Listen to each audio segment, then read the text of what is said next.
We think that when people have something that we want, that they are special and we are different. But the only way for you to see what's happening to them or what's out there is if you had it inside you. You can't see something you don't have in you. Constructing your life is about much more than just building a bank account. Each week, join mindset coach Austin Linney as he interviews guests who are constructing their dream lives and impacting the world around them on a daily basis. If you're an entrepreneur or wanting to start a business, or you just want to hear motivating stories of how others have overcome the odds, you are in the right place. And now for your host, Austin Linney. Guys, welcome to Construct Your Life. This is Austin with one of my solo episodes where I talk about a subject or an idea at length. And I think it's an important message to get out to the people about pressure and anxiety. You know, they say pressure's a choice, pressure's a responsibility, right? And, you know, a lot of times in life, the anxiety or the pressure to perform or the pressure to support our family or the pressure to live up to the expectations that we set for ourselves, it weighs on us in ways that we don't know about. It weighs on underneath the surface more than above the surface. There's a lot of people that wear their emotions on their sleeve. I'm definitely one of those people. I've gotten better at it. But the problem is all the ways that you don't know it's affecting you. When you're short with your kids, you cut your workout short because you can't thinking that I got to just rush to go do the job or do the work, right? And what you don't realize is in that moment that you're cutting short what you need to deal with the anxiety, which is the workout, the eating better, the taking care of yourself. We have a tendency as people to not give us what we need, but give everybody else what they need.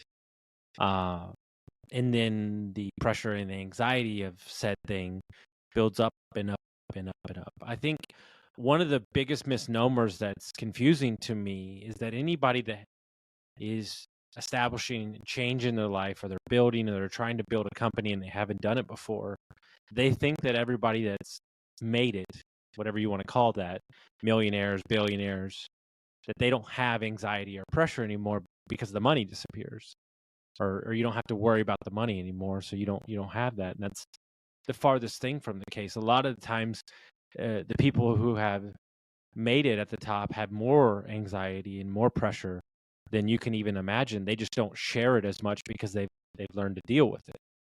They've learned that it's part of the privilege. They learned that the true joy in business, the true unlocks of success and money come when you can fix the problem, when you can no longer look at the problem and say, you know, like, this is part of the game, right? And we spend our whole life creating this like need to get to this perfection level where there's no stress, there's no anxiety, everything's perfect. And life's not perfect. Look, I don't have kids, but I've been to plenty of people's houses with kids. And the first thing that everybody says when you walk into their house is, I apologize. You know, our house isn't as clean as I'd like it. We have kids. Well, yeah, no shit. I don't care. You're living a life. You have kids. Things happen. They like to play with toys. Like, who are you performing for? I don't know, because it ain't me, because I don't care. And so we create this like false narrative of like perfection, and this like false narrative of like, it has to get I'm going to get to this utopia where there's no stress, there's no anxiety, there's no pressure. Like, without the pressure, you don't have greatness. Without the pressure, you don't have change. Without the anxiety, you don't see the areas where you need to improve. And the fact of the matter is, it does consume you. It can close in the world around you. And it can make it feel like you can't breathe. And it can make it feel like you're never going to get out. Like literally, like financial pressure makes you feel like you're going to die. Like, are you actually going to die? If that deal doesn't go through, are you actually going to die? No, you're not. But that's how we behave it, and that's what our body says to us. That's what our mind says to us. And as you move up in the business world, and as you move up in the deal sizes, and you move up in the responsibility of multiple employees, and 30 and 20 and 100 and 1,000, like, how do you think these guys that have 2,000 employees feel? Right? Do you think they're better than you at something? No, they've just done it longer, and they've gotten used to the pressure and the anxiety. We think that when people have something that we want, that they are special and we are different. But the only way for you to see what's happening to them or what's out there is if you had it inside you. You can't see something you don't have in you. So they're no more equipped to deal with the pressure and the anxiety that you are. They're just creating a space where they're, they've dealt with it longer, and they've understand that the world's not going to come on. And that's easy for somebody to just say, but it's something that I've been living through the past couple years. And I'm not saying that everything's going to be perfect. And I'm not saying that I've got it all figured out. I'm not saying that even businesses, I've been screwed over many times. We've lost tons of money in business. But each opportunity is an opportunity for me to get better. Each opportunity is an opportunity for me to level up. Each opportunity is to be better at handling pressure and anxiety. And so when I meet clients or I meet people and they go, there's this some sort of perfection that you're striving to, I'm like, why? Like guys, I'll be the first one to tell you, like, the business stuff I can do, the podcasting I can do. It's the personal life that is a Rubik's Cube for me. Because I would be more than happy to just pour myself into business 24/7 and not address all the things that exist in my world. And I'm a little bit of a workaholic, and that's an everyday stress for me to deal with it and get better and try to disconnect, which is really hard for me. And because I felt like I gave so much away with all the years of alcoholism. And so I've got to catch up, right? And that's not an overall thought, but it's there all the time, right? I'm 41. Oh my God, you got to do this. You got to do this. And then I started thinking to myself, like, you're robbing yourself of enjoying the process that is existing within the moment to get to some made up place that doesn't exist. That doesn't even matter in the big scheme of things. So if I were to extend out my viewpoint, if I were to extend out the time, if I'm doing what I'm doing now and I'm going to be doing it for the rest of my life because I love what I do and I've spent all this time understanding exactly it is what I want, then where's the pressure coming from? It's made up. Because if this is what I'm doing, I'm not going to get to some point where said thing is going to be different than what I'm currently doing now. The problems are just going to get bigger, and the responsibility is going to get bigger, and the pressure is going to get bigger. Well, then I need to deal with this at this scale and get better at it over and over again. We're creating messes and chaos in our life and unwanted anxiety and pressure from who? 9 times out of 10, when I ask my client, well, I need to be here and I need to do this. Well, is your partner saying that? No. Is your boss saying that? No. Is your dad saying that? No. Is your brother saying that? No. Well, then who the hell is saying it? You are. Nobody else. Nobody else. I swear, I'm not joking. This is like a 90% clip. Like, who's saying it? You are. Well, who's in control of that? You are. Well, then what the hell are we talking about? Why are you so torn up inside? Where are we going? Where are we running away from? What the fuck are we doing? What are we doing? If it's you, then you're the tyrant.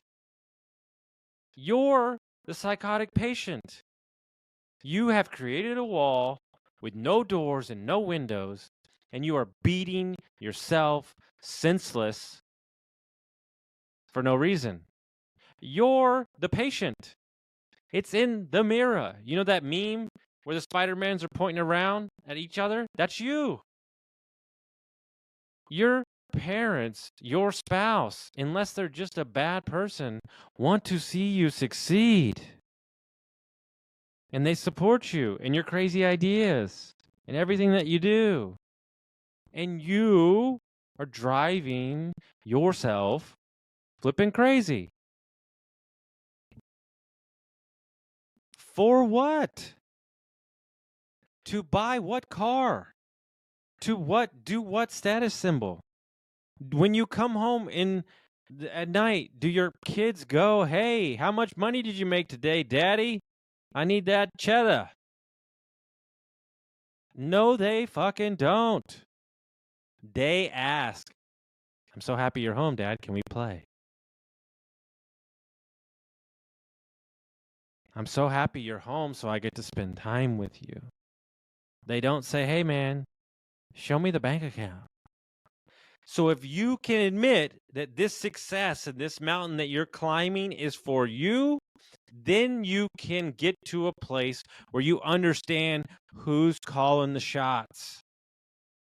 But we are so quick to blame others and say it's others putting the pressure on us. It's other people putting the anxiety on us. You cannot do this alone. And if you think that you can, that's part of the reason why you're so messed up. If you don't have faith, you don't have a support system, you don't have a spouse, you don't have kids, you don't have people that love you, it's going to be tough. And you can be successful, but you're going to rip your soul apart.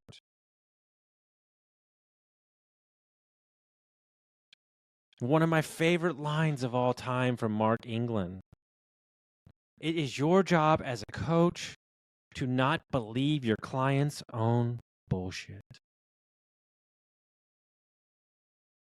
I am not going to believe that there is this mountain of anxiety and pressure that is building up in your world to get what? To cross what goalpost or finish line that's going to move anyway. It's gonna move anyway. If you're 26 years old and you've made $1 million, are you just gonna stop working? If you're 55 and you sold your company for $100 million, are you gonna go sit on a beach the rest of your life? Yeah, you might, but you'll be bored. Life is about purpose, but we are all behaving and acting and moving and setting goals as if we're trying to strip the purpose out of life. Without the purpose, we don't have life. And without life, we don't have a purpose. What the fuck are we talking about? We mass produce productivity to make us efficient so we can work more and be more removed from ourselves. For what outcome? So you can look good on Instagram? What the fuck are we talking about? When I lay it out this way, it sounds asinine. When I lay it out this way, it makes me want to vomit in my mouth because I'm guilty of this too. Missing the sunsets and the motherfucking sun rises. I'm having a revelation as I'm talking about this to you in realizing how much we miss. For what? When I got divorced, and I got my time back for myself, I made a promise to myself that I would see as many sunrises as I could. And you know what's great about a sunrise? They never disappoint. They never disappoint. What a statement to say. So if that's the case, then why wouldn't you try to find as many as possible? Why wouldn't you seek to live a life that fills you up and is not predicated on production and optimizing and making more money? Why wouldn't you seek a life of freedom and happiness and sunrises and sunsets and times and moments and places of experience and love and creativity and wins? Why would you seek the ultimate thing that matters, which is fulfillment of experiences of love?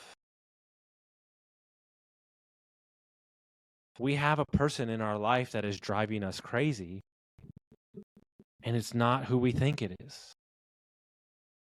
It's who we're refusing to deal with, and that's ourselves.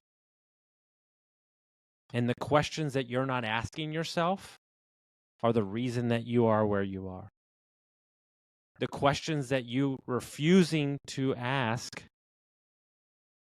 are the reason that you are where you are. I'm not here to scream and yell, and I'm not here to tell you what to do. I'm here to give you an idea that maybe what we're seeking is not the outcome that you're actually looking for.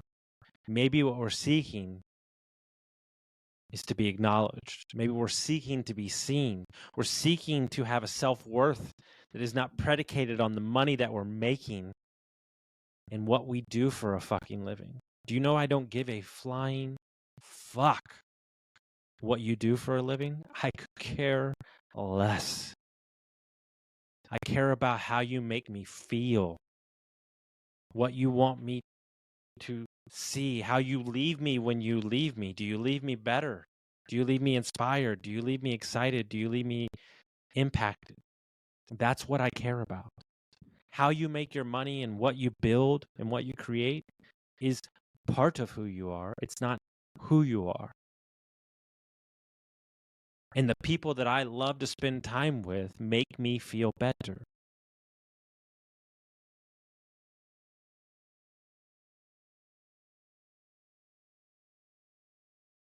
This started as a pressure and anxiety talk and feels like a manifesto to me.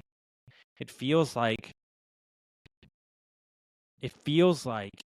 something that had to come out of me to get you to understand that your life would be a lot better if you did the following.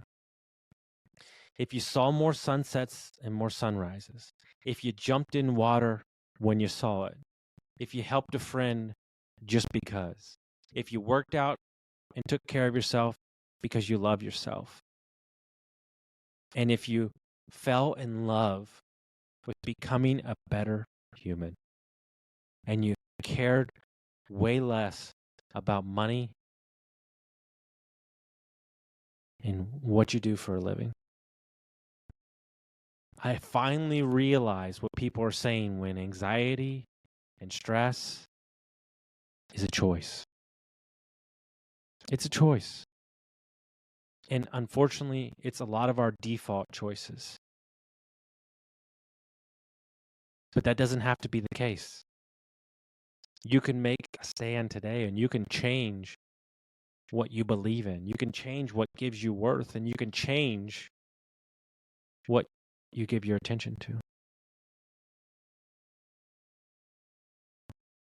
I appreciate every single one of you that takes the time to listen to me, sends me a message. I love what I do. I love that I get to talk in this mic and people actually listen.